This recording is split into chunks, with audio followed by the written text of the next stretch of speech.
Trump کی ہار چین اور جو روس ہیں ان کی جیت کیسے ممکن ہو گئی؟ ٹرمپ نے چینی صدر سے ملاقات کی اور چینی صدر کی تعریفوں کے پل باندھ دیے، ٹیرف بھی کم کر دیا۔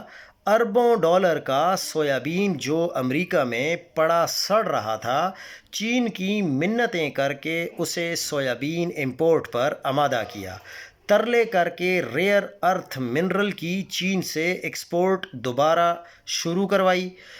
صرف چند ماہ پہلے چین کو دھمکانے والا ہر دھمکی سے واپس بیک فٹ پر آ گیا۔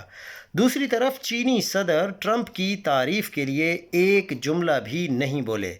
یہی حال روس کے ساتھ ہوا۔ ٹرمپ نے پیوٹن کی خوب تعریفیں کی اور باوجود گرم جوشی کے پیوٹن ٹس سے مس نہیں ہوا۔ الٹا روس نے یوکرین میں زیادہ تیزی سے جھاڑو مارنا شروع کر دیا۔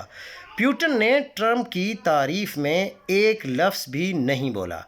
اب بھارت کے ساتھ بھی دھمکیوں کے بعد واپسی کا سفر شروع ہو چکا ہے۔ یہی حال ایران نے کیا۔